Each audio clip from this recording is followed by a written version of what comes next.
Welcome back to The Big Picture with my guest, Frankie Scinta, who's going to be in town December 8th at the UB Center for the Performing Arts.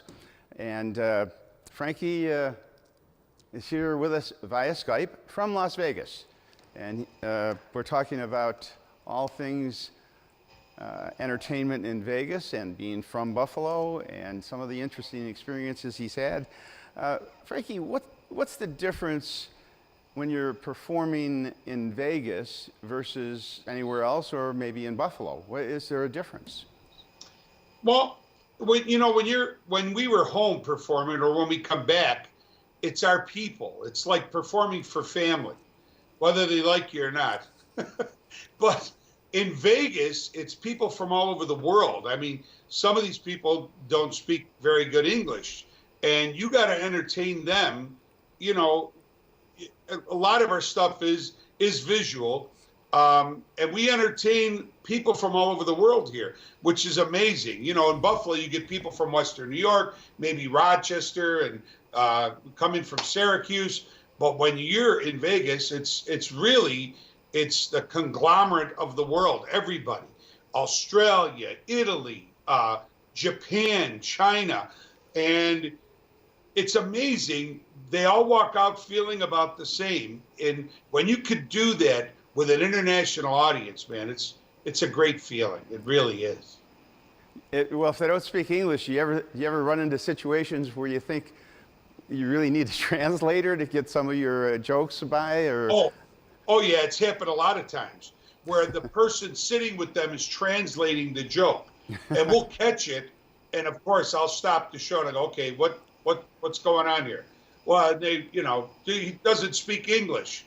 So I know a few words in a lot of languages. So, I'll be able to break their oranges a little bit per se, in their language. And then I'll stop the show, tell the person what we're doing, tell them we're going to do this, and tell them about this. And it actually becomes part of the comedy. Yeah, if you get into it, I can imagine that could give you some material on the fly right then and there. It absolutely writes itself. Do you travel much other than Vegas and Buffalo? I mean, you travel around quite a bit, don't you? You've got connections in Detroit, yeah. Cleveland. Yeah, I'll be in Detroit. In fact, the 2 nights before, we have 2 sold-out shows in Detroit on the 6th and the 7th. And, one thing I love doing, I love driving. And after that, we gather up the gang and we drive. We're going to go through Canada because it's only 4 hours through Canada, and right to Buffalo, man. And we'll be ready to go the next day. Can't wait. Ohio's a big place for us too. Ohio. Now we're hitting California. Casinos in California. Hard Rocks around the country. We're very blessed, man. And wherever we go, we've been blessed to draw great numbers. And it's because of fans like people in Buffalo that spread the word, What's the farthest you've gone to perform? What's the farthest venue? Well, I was just in Sicily about 4 weeks ago. I performed there, and I'm going back to perform with an orchestra in August in the town where my grandfather came from. Really? Balidomo, Sicily. Wow. Okay. All right. My mother's from Montemaggiore. We're right in the heart. What a beautiful, beautiful country, boy. I was blown away. And you know what? Most people speak English there. They understand it. They love the classic music. And the comedy, 90% of them got it. And I actually performed for a Russian group while I was there. Huh. And I've been invited to the Kremlin. Yeah. And I bet you they love a favorite son coming back to perform there. Yeah. Well, the mayor of Balidomo, his name is Conti, and he invited me to the mayor's office. They were so happy that I went to Balidomo because it wasn't easy to get to. It's up in the mountains of Palermo, and there was a bad rainstorm we didn't think we were going to make it. Like halfway up the mountain, there was literally 2 feet of water washing by our limousine. And we had a private driver who was excellent. We got there, we were treated, it was surreal the way I was treated there. Like I was somebody. And I'm really just me from the West Side. It's rugged country, I can tell you. It's very rugged country. Unless you're on a donkey, then it's a little bit easier to get around. That's right. Yes, that's right. In all your travels, in all the years that you've been performing, what is your most interesting experience? Something that really sticks out in your mind? Well, there's a couple. Of course, when I recorded the song Drug Free America back in 1988 and was invited to the White House by Ronald and Nancy Reagan, former President Reagan. I mean, it doesn't get any better than that. It was like, it was meeting the most powerful man in the world. And I actually hugged him, which was very cool. I mean, because, you know, I'm Italian. We hug everybody. And especially my uncles. We always hugged and kissed your uncles and out of respect. So I shook his hand and I went to hug him like this. I stood up and then I remembered, hey, kid, this is the president. So I drew my hands back but I knew I wanted to. So I looked up and I go, may I? Reagan looks down at me and he goes, yes, you may. And I hugged him around the neck and he literally lifted me off the ground. And there's a picture that I have of me and him arm in arm looking at each other.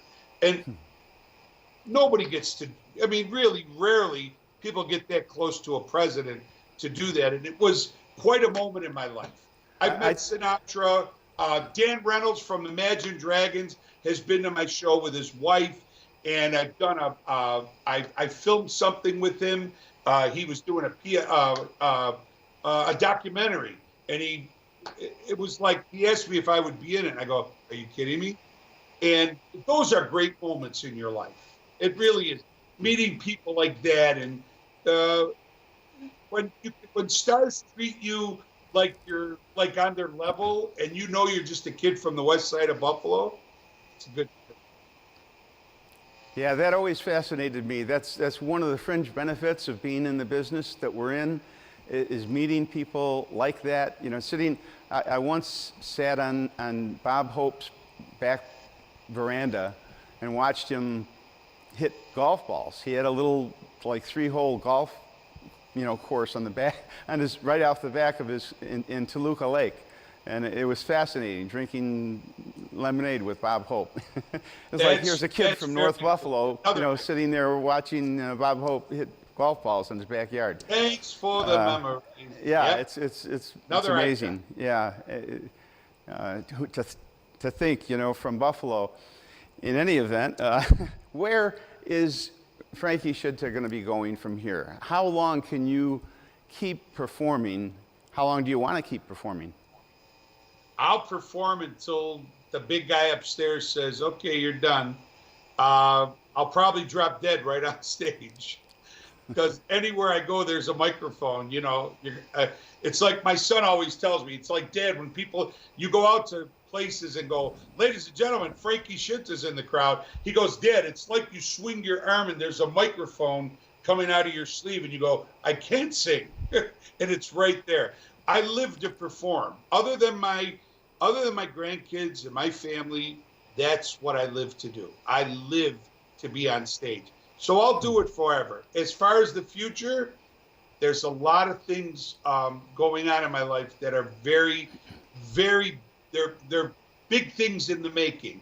And one of them might be my own TV show. So, and another one is well, I can't say, but Buffalo will be the first to know if it happens. How's that? Well, let's hope that WBBZ is a big part of that. We'll see if we can kind of partner up on some of those plans. Now you're throwing out a hint. Okay, now we've got the audience's attention. Let me change the subject. We got like 2 minutes left. Let's change the subject a little bit. When you're not performing, when you're not on stage, what makes you happy? What brings a little relaxation into your life? What kind of things do you do? You know what, Phil, if you would ask me this question 20 years ago, it would have been a big different one, right? Now it literally is my grandkids, my family, and I'll call up my brother Tony. Hey Tony, what are you doing? Nothing. Come on, we're gonna start a fire in the yard, light a cigar. Want to have a drink? And I go, I'm on my way. And I'll bring something. We always cook. You know how Italians are. So we always are throwing something on the grill, whether it's chicken wings or it's steak or whatever it is. We say sport we pick. And that's what we do. We have a drink, we talk about the old days, who we miss, my brother Joe, my father. We laugh, we cry. And you know what? And that time is irreplaceable. And the time with my grandbabies, when they run in this house and they go, Papa, I mean, that's worth $100 million right there. There's nothing like it.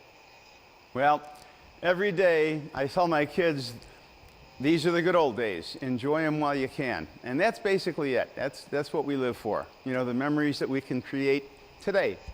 And it sounds like you've got all the ingredients. I think we've got just enough time for you to leave us with a little bit of maybe a little song to say. I'm really not prepared. Okay. I don't know. I've never played this on the guitar, but I thought maybe this would be nice, so I could talk to my friends in Buffalo. I'll be home for Christmas. You can plan on me. Please have snow, not too much. Mistletoe and Lenovo wings for me. I can't wait to get there and eat and see it. I love you, Western New York. Thanks for having me, Phil. See you soon. Take care. And thanks to everybody for watching WBBZ and The Big Picture. We'll see you next time.